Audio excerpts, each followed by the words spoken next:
Let us see Humanistic Approach to Learning or Learner-Centered Approach by Carl Rogers. Introduction. The humanistic approach to learning centers around the belief that humans are naturally good and capable of achieving their full potential. Carl Rogers, one of the leading figures in humanist psychology, proposed that education should focus on the learner and promote the development of their intrinsic capabilities. Rogers viewed education not as a process of simply transferring knowledge, but as a way to help learners to discover themselves and develop their own potential. This approach values the emotional, social, and cognitive needs of students, aiming to create an environment that fosters personal growth, self esteem, and self direction. The major assumptions of humanistic approach are self actualization.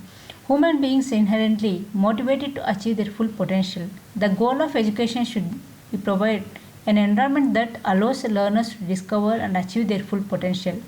Next, personal responsibility. Learning is not only passive process. Students are responsible for their own learning. So they should encourage to take active role in their education, setting their own goals and pursuing them at their own pace. Emphasis on personal experience. The humanistic approach emphasizes the importance of learner personal experiences and subjective feelings in the learning process.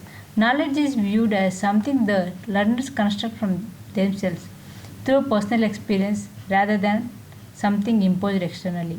Learner centered education. The learner is at the center of the educational process. Teachers are seen as a guide or facilitator, helping students to explore and discover knowledge rather than being the sole authority figures. Holistic approach. The humanistic approach addresses the whole person, including their emotional, social, and cognitive aspects. It emphasizes the importance of self awareness and self esteem in the learning process. Characteristics of the humanistic approach. This is a student centered learning. It is in humanistic approach, the focus is on student, not on the teacher. Learning is tailored to the needs, interest, and experience of each individual learner, and students have more control over the learning process. And it is experiential learning. Learning is grounded in real life experiences, allowing students to actively engage with the material. This approach values personal involvement and emotional experiences as integral to the learning process. Holistic development. The humanistic approach aims to foster not only cognitive development but also emotional, social, and moral development. The goal is to promote the whole person rather than focusing on academic achievement alone. Freedom of expression. Students are encouraged to express themselves freely, explore their emotions, and reflect on their thoughts and experiences. The classroom environment is supportive, non judgmental, and open to diverse perspectives. Collaborative learning. While students are encouraged to take responsibility for their own learning, there is also an emphasis on collaborative learning, where students share ideas, insights, and experiences with each other. Carl Rogers' contribution to the humanistic approach. Client centered therapy.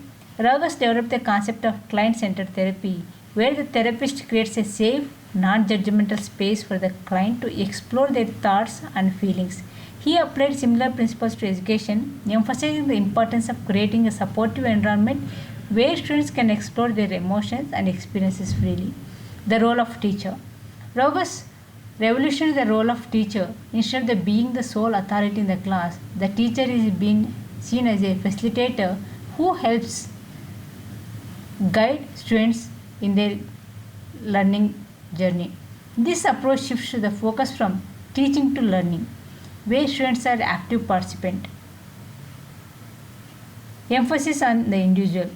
Rogers championed the idea that every individual is unique with their own thoughts, feelings, and experiences.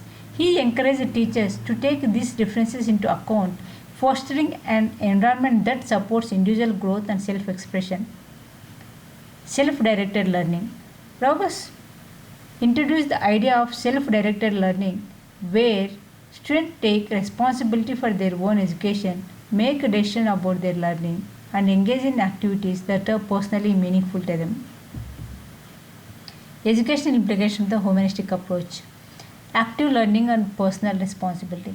Students are encouraged to take an active role in their learning. This involves making choices setting personal learning goals, and taking responsibility for their education. Non-directive teaching. In humanistic classroom, teachers act as a guides rather than instructors. They help students to explore and discover knowledge rather than delivering information directly. Non directive teaching methods foster independent thinking and personal responsibility.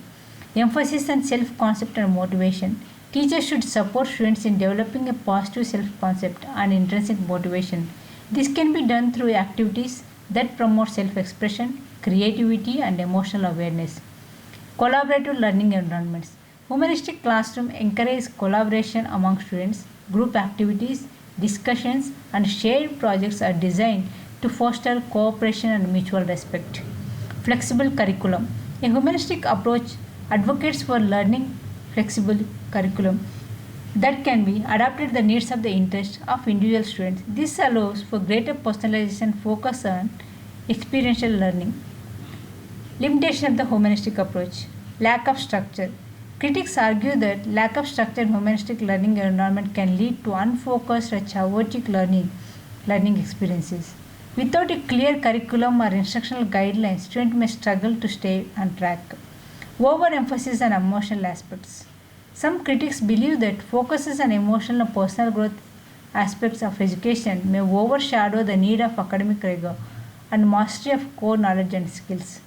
Practical implementation. The humanistic approach can be challenging to implement in traditional school system, which often prioritize standardized testing and rigid curriculum. Teachers may also find difficult to balance personal growth with academic achievement. Cultural bias. The humanistic approach is often seen as a more applicable to Western educational systems where individualism is highly valued. It may be less suitable in cultures that place a higher emphasis on collective or where some significant differences in students' social economic backgrounds. Teacher training. Teachers may need specialized training to adopt the humanistic approach effectively. This method requires teachers to be flexible, empathetic, and capable of creating supportive learning environment which may not be adequately addressed in traditional teacher preparation programs. Conclusion. Carl Rogers' humanistic approach to learning emphasizes the learner's individuality, personal growth, and self-actualization. It encourages an educational environment that is supportive, collaborative, and student-centered, where the focus is on helping learners discover their own potential. While the humanistic approach has many positive aspects such as fostering self-esteem, intrinsic motivation, and emotional development, it also faces challenges in terms of practical implementation, lack of structure, and the balance between personal growth and academic rigor. Despite these limitations, it remains an influential and valuable approach to education. Thank you.